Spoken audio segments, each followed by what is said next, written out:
We are 2 rounds down. We've got 3 undefeated teams and we've got a bunch of imports really starting to show their stuff in NBL 20. Hello and welcome. Fantastic to have your company on NBL Overtime. Of course, you can get involved and use the hashtag NBL 20. It's all thanks to LD Mobile. Jack Heverin in the chair tonight for Cam Luke, who last time we saw him was in the infectious disease ward at a hospital.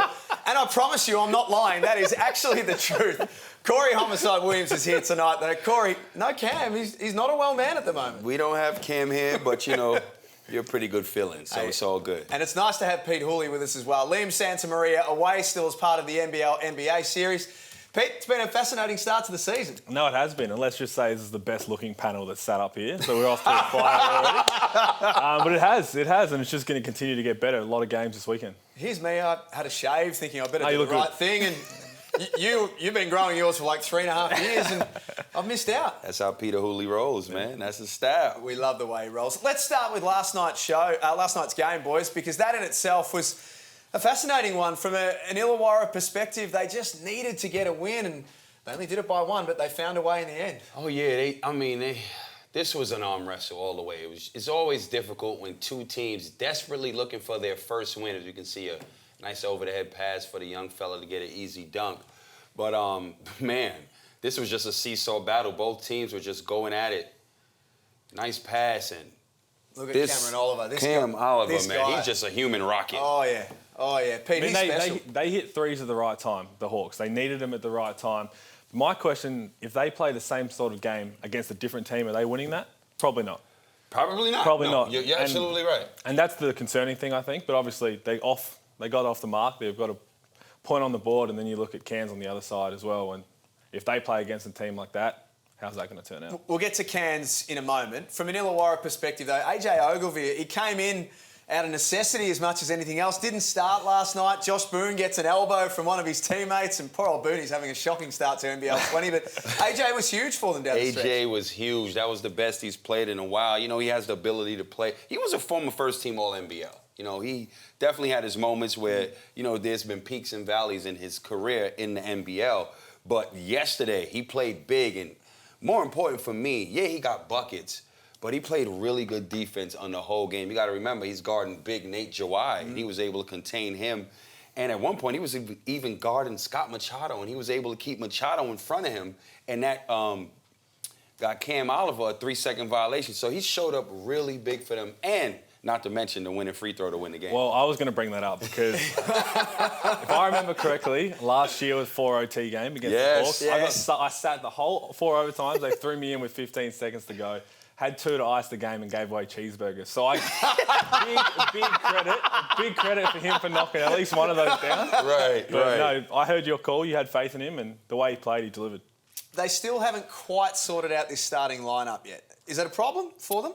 Well, I think, you know, obviously the first 2 games, they were too big, too slow. They started 2 centers, Josh Boone and Ogilvie. Teams were just playing small ball and was just running them out the gym pretty much. So also to have next to LaMelo starting, which was great. He came off and played great energy. Aaron Brooks, he came in and balled out. So he gave great life. He brought life to the team in the first quarter.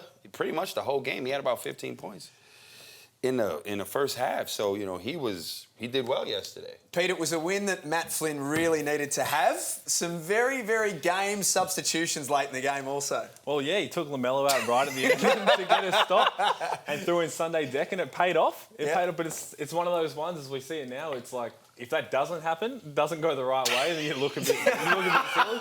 Melo's like, what's going on?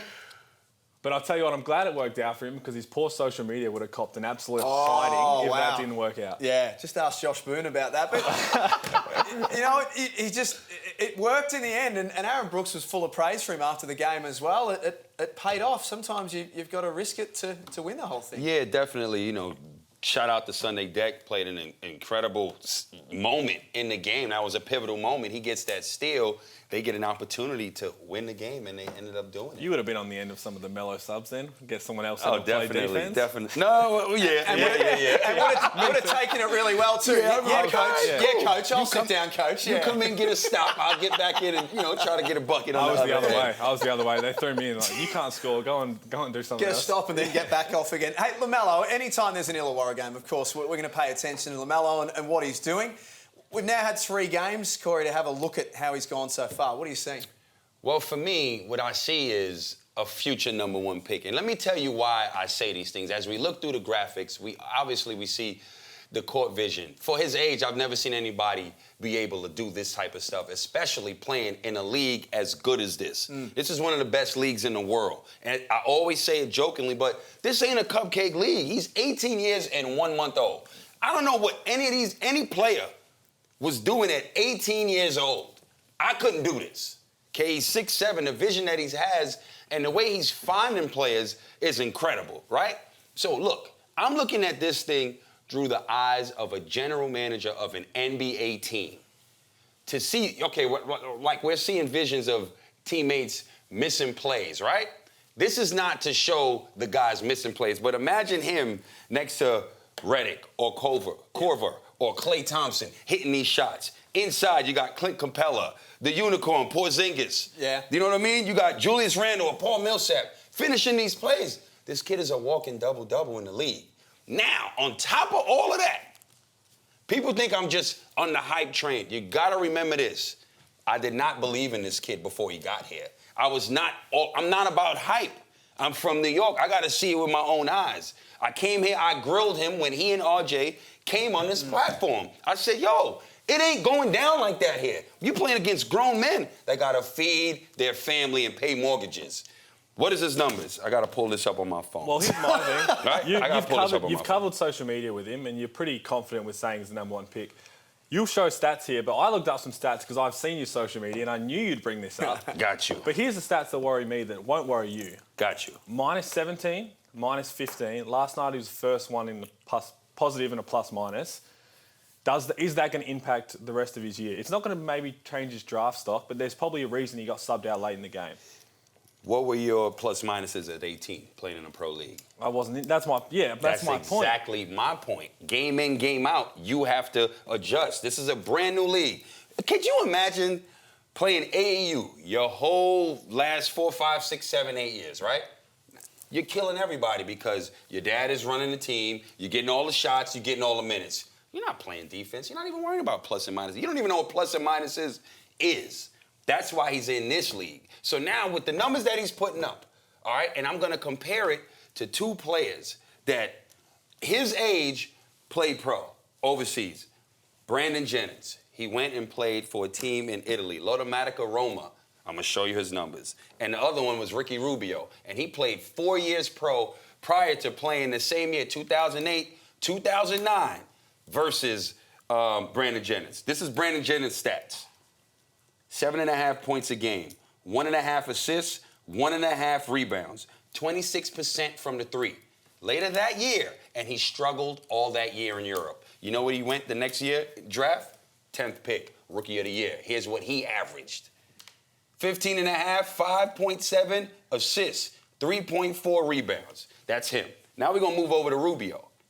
10 points a game, 6 assists, 2 rebounds, 2 steals a game, 22 games. This is EuroLeague and ACB Spain, one of the best leagues in the world, right? They both playing high level. True. He went 9th, what was he, the 5th pick for Timberwolves rookie season. 10 points a game, 8 assists, 4 rebounds. Those were his stats. And he came and played EuroLeague and ACB 4 years before that season.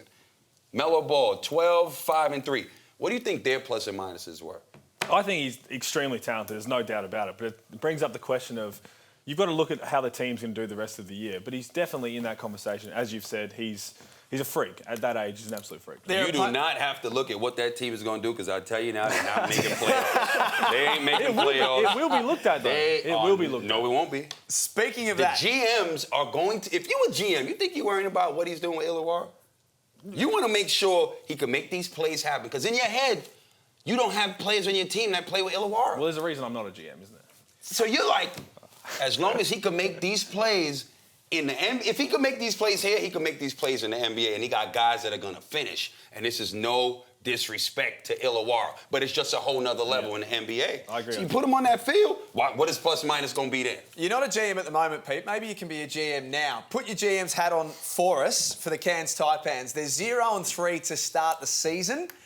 Their losses so far, lost by 8 to Sydney, 16 against Brisbane on Friday, and then 1 last night. It's been a rough start for the Snakes. Well, it has, and obviously was last year as well. But they've got talent, and their imports, they know how to get it done. But I think their biggest challenge is mentally. You look at the start from last year, which is going to weigh over certain guys. Like DJ Newbill's been there. Yeah. Obviously, Mike Kelly's been there. That start from last year is going to play in their heads because their run doesn't get any easier. But they've got enough talents to win games. It's just about closing it out because they came up against a Brisbane team who, before Sunday, I had them locked in the top 4. Before Sunday, they were locked. The way they were playing, they were locked. So it was very interesting to see how that will turn out.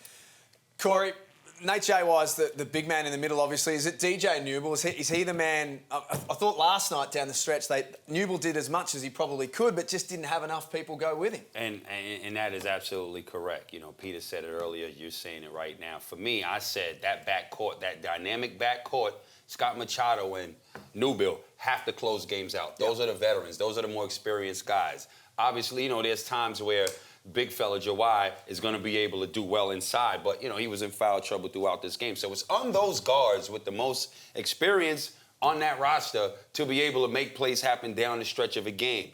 That's what's going to happen. Every game they played so far, they're in the games. Exactly. They just can't close out. So it's on that backcourt to determine if this team is going to win or not. It's that simple. So we don't want to be hating on Cairns, but the question begs, when will their first win of NBL 20 come? Let's have a look at what they've got coming up in the next couple of weeks. And you can see here it's tough, Pete. That's a seriously tough next 3 games. Well, Perth in the jungle, that's going to be tough. That's a L. That is a L. But they won last year. They were bad last year and they managed to go in there and get a win. But I don't think they win that one. But I'm giving them the Sixers game. Until I see more from Adelaide, I'm giving them that one because Adelaide haven't shown us anything. Regardless, they've only played 1 game. They come off jet lag and all that. But if they go 0-4, which you're saying they will, coming into that Adelaide game, they're going to be so ready to go, thinking like, this one, we need this one. We've got Melbourne next in Melbourne. We need this one. That is a game that is definitely winnable, and I believe they'll get that game in Adelaide. You do? Yep. We don't often see eye to eye, but here we are. There we are. This feels weird. This feels seriously weird. The man that normally sits in your chair, Pete, is Liam Santamaria. He's obviously over in America at the moment as part of the NBL NBA series. Let's check in with him now, and he's got a very special guest in money-making, Mitch McCarran. G'day fellas, yes, we're here in Sacramento, the day after Melbourne United's loss to the Clippers at Staples Center. We've made our way up north, and I'm here with our guy Mitch McCarran as United, they get ready to take on the Kings on Wednesday night. And Mitch, 6 points up at quarter time, 4 points up at the half, went down by 18 to the Clippers. You've had a bit of time to sort of reflect on it and think back on it. What are your impressions having had some time to think on it? I mean, you've seen a few games now. It doesn't take long. Like, you have a bad 3 minutes, even 2 minutes. I said the other day, you have a 2 minute and they put 20 points on you. I think that happened yesterday. They just, they make a couple of threes. You can call a timeout. It doesn't matter. They're pros and they're the best of the world at putting points on you really quick. And we just didn't have a great third quarter. Didn't make as many shots as we did in the first, and they did. Of course, one of the guys that was a bit of a handful was Lou Williams, 16 points and 7 assists. Mitch had to guard him for periods of time in that game. He's a crafty bugger. The way he gets you off balance and draws fouls. What was that experience like? Yeah, it's lots of fun. I mean, I love playing against guys like that. Not too dissimilar, different, but the same as Bryce Cotton. You kind of know what he wants to get to. It doesn't mean you can stop him. Lou likes to go left, and he's got all these moves and fadeaways and everything. And you're like, all right, I'll keep him right, and then he's back on his left. So I mean, he's a known scorer in this league. He's been doing it for years. So that was a really fun challenge. Right now, we're right next to the Golden One Center here in Sacramento, where the Kings play. Our hotel, our 4-star hotel, is right here next to us, the Kimpton Sawyer, and it's a bit of hard work, isn't it, Mitch? With the the rooftop pool and the nice amenities. How are you handling things? I mean, I could adjust to these facilities, I think. If I had to come over here, it'd be tough, but I'd adjust. This Sacramento Kings team is going to be really fun and pretty good this year. I think people are maybe sleeping on their roster. Who are you looking forward to going up against in 2 days' time? I think De'Aaron Fox is probably the name that everyone is kind of like, man, he's fast, so have fun with that. But I'll leave that to Melo. So, I mean, guys like Buddy Hield, Harrison Barnes, extremely athletic or incredible shooters, and guys that you can't really just guard one way because they can do a bit of everything. So it'll be fun that way. As you said, they're meant to be pretty young, athletic, fast-paced team, and a lot of people are talking about how they'll do well this year. So it's a good challenge for us to, after we had 3 pretty good quarters against the Clippers, we need to probably have 4. One little story before we finish up. Dean Vickerman and the Melbourne United coaching staff were full of praise for Doc Rivers after the loss to the Clippers because it was Doc's birthday yesterday and he took time after the game, invited Dean Vickerman, Justin Schuller, Ross McMains, the coaching staff of Melbourne United into his office for a bit of a sit down, a bit of a chat, and said, ask me whatever you want. They asked him, like, when you were running away with the game, what would you have done if you were in our shoes? How do we get the best? What are your thoughts on our squad? What can we get better at? Those guys were full of praise for Doc coming out of that experience. Did they get some cake or? No, that's awesome. Some birthday cake? Yeah, a little birthday cake. He was generous, not that generous. Yeah, I mean, it's sweet. Obviously, that's a big show of respect for what Doc, I know, I saw the interviews and everything about how the respect they have for our league and how we play the game and how we go about our business. And, it's just another tip of the hat to have those guys be included in what Doc wants to talk about, and if he's using us as preparation, well done to us, I suppose. But yeah, it's awesome for Dean and guys to go in there and get experience with a guy who's seen and done it all with the best players in the world. And he gave number 43 a shout. I didn't see him mention number 10. Where's Love? Bit rude there. Yeah, I reckon Chris tipped him off there. Yeah. All right, well, that'll wrap us up, fellas. Again, 2 nights away from Melbourne United taking out on the Sacramento Kings. That'll be the last of this year's NBL NBA series, and we are hoping they might be able to take the Kings right down to the final buzzer. Shout out to your boy, Hooley, to wrap it up. Yeah, g'day, Pete, mate. Bit slack on the social media lately, so pick that one up. Yeah. All right, cheers, fellas. Thank you, Liam. Normally social media is your strong point, Pete. No, I've backed off a little bit, but what he's referring to is we had an Instagram live thing on the Melbourne United page the other day, and a couple of little kids got on there and said that our media was weak. And he was trolled by 8-year-olds. He was reading it. Which, speaking of trolling, if we're going down that path, you brought up Josh Boone. He had to put it on his story after missing the dunk. Poor guy just got railed with messages in the DMs. And I'm like, I've been there, I know how it feels.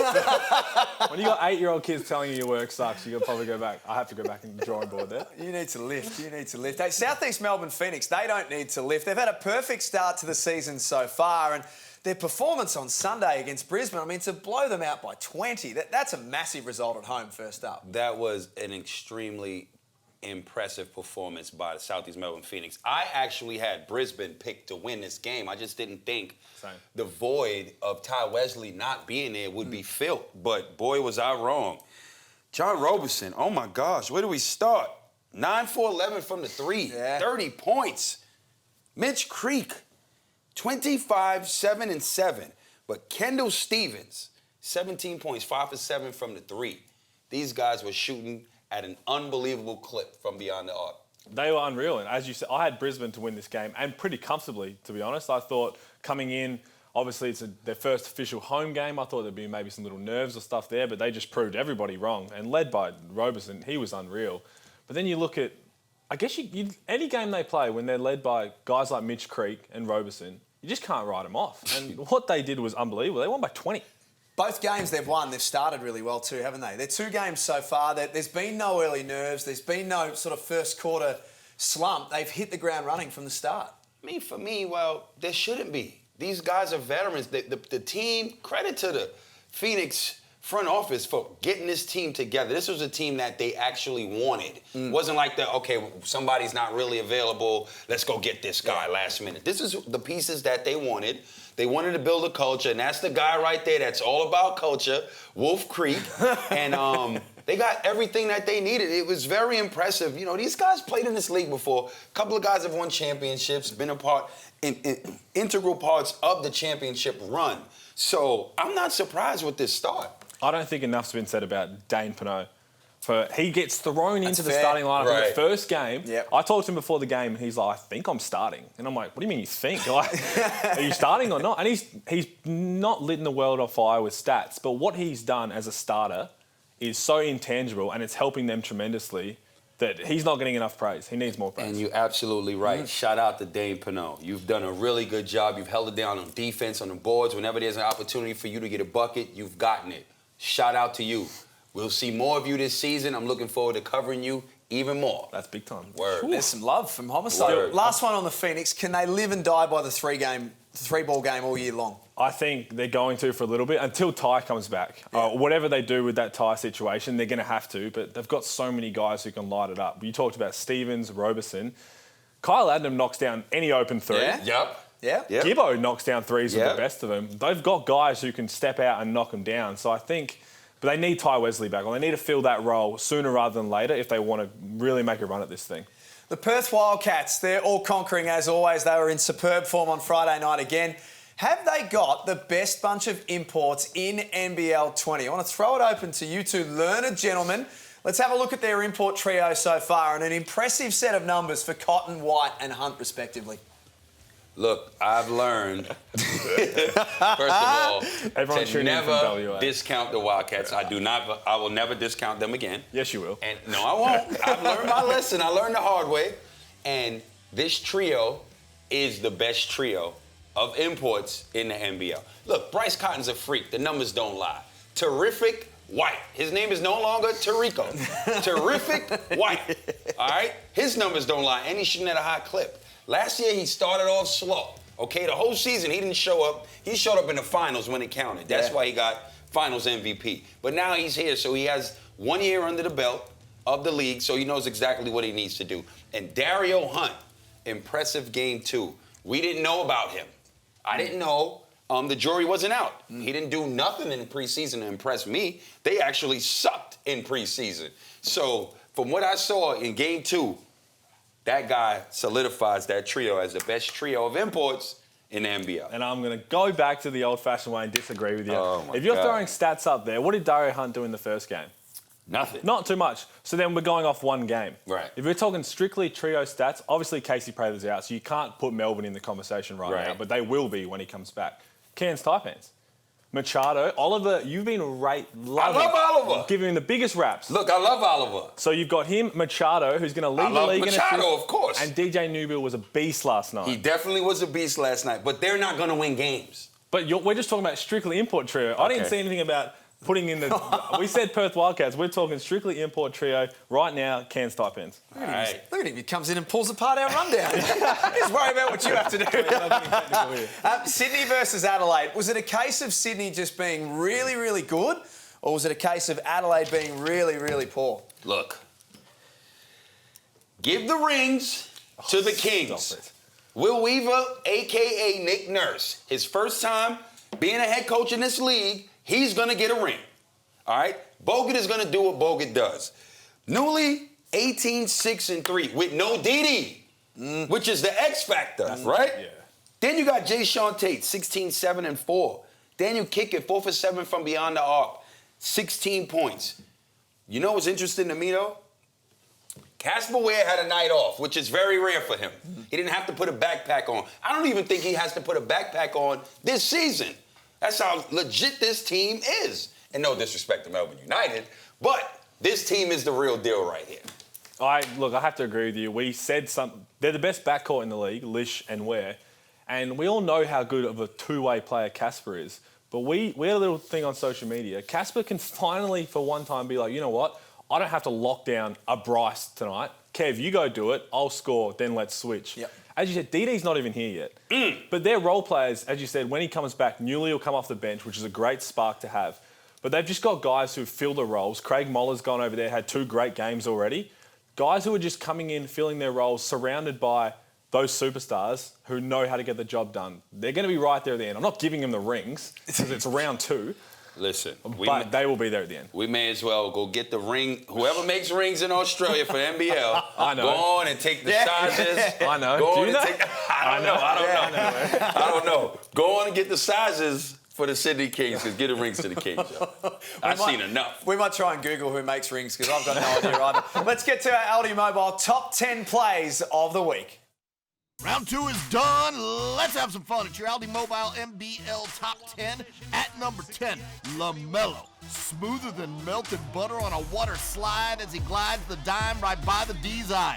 AJ Ogilvy was free for a bunny, and Illawarra gets in at number 10.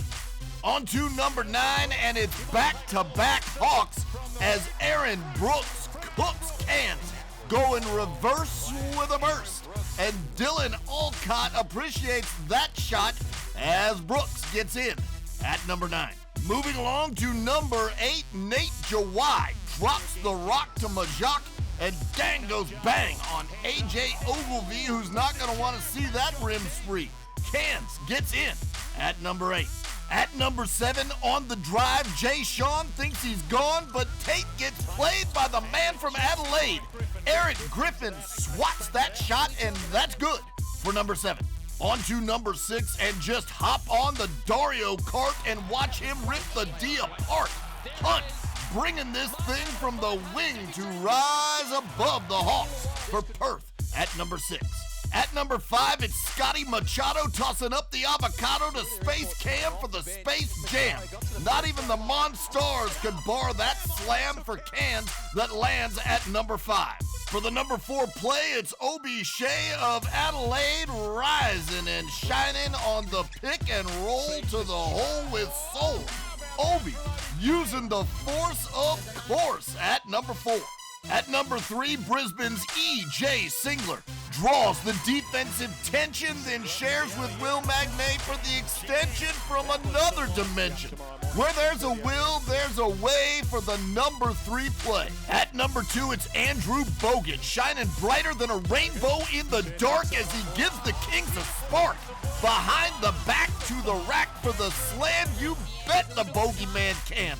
The legend gets in at number 2. But at number 1, it just had to be Tom Abercrombie breaking free in Memphis, Tennessee. Jaron Jackson Jr. screaming, "Take me to another place, take me to another land," as the New Zealand man comes to town and throws down this slam to land at number 1. And an appropriate number 1 too, Tom Abercrombie. Goodness gracious me. That is how you send a message. Yeah. Bodied him. Jesus. Good on you, bro. That was wild. That was wild. Yeah, Bogeyman was stiff. Any other week, that behind the back play would have been number 1. Well, here's my not thing. this week. When it comes to plays at the end of the year, you throwing Abercrombie's in there for NBL's top 10, or you have to leave it out? No, that has to be in it. He has an NBL singlet on. It has to be. And in it's the top too 10 good of player a dunk the year. not to. It's I definitely agree. too good. Bogut out there playing street ball. Yeah, that was amazing, wasn't it? Here's what's coming up this weekend. Round 3, and it starts on Friday night. We've got a double header as well. We start with the Kings and the New Zealand Breakers. We haven't seen New Zealand as yet. Perth hosts Cairns, and then we move to Saturday, the 36ers in a really, really important game against the Brisbane Bullets. The Phoenix and the Hawks. Sunday, New Zealand again against Sydney. Melbourne playing host to Perth, and then on Monday, Illawarra in action again on Monday Night Basketball against the 36ers. That Melbourne game on Sunday against Perth, that is a huge one for Melbourne United. Let me tell you the games I'm looking for. They're losing that. Don't even worry about that. Goodness me. Let me tell you the games of the round I'm looking forward to. R.J. Hampton and the New Zealand Breakers playing against Casper Ware and the Kings, home and away. That's the 2 games of the round. All that other stuff, don't even worry about it. That's the game. Because now I want to see R.J. He just came back from America, playing New Zealand. That whole team went back there. He's the next, he's the original for this season. He's the first young man with the Next Stars program who signed. So now I'm ready to see him rock and roll out here. Well, we talked about what we're most looking forward to. I had New Zealand, so I'll scrap that one out. I'm saying I want to see how the Sixers respond. Yeah. They got whooped in Sydney. They get a game now. How are you going to respond? It's at home. First new game at the Entertainment Centre. how you guys are going to respond, that's going to be one I want to watch. Round 3, it all starts on Friday night. The NBL had to go to their bench for this edition of Overtime. Cam Luke away, Liam Santamaria away. Corey, thanks for having us. Man, listen, it's been a pleasure. You know, I love my guys. I miss my guys, but you guys were great substitutes. Appreciate it. Pete, thank you. Cam, get well soon as well. That's probably the big takeaway from the round. If you see Cam walking around with one of those masks on... No, we'll wear them. Everyone else will wear them except him. It shows that he's still infectious. Hashtag NBL20. You can join us right across the weekend, but it starts with a double header on Friday night. We can't wait. We get our first look at the New Zealand Breakers, and then it all spans out to be what a big, big weekend in NBL 20. Thanks for being with us. Get to a venue near you. We're back next week. Peace.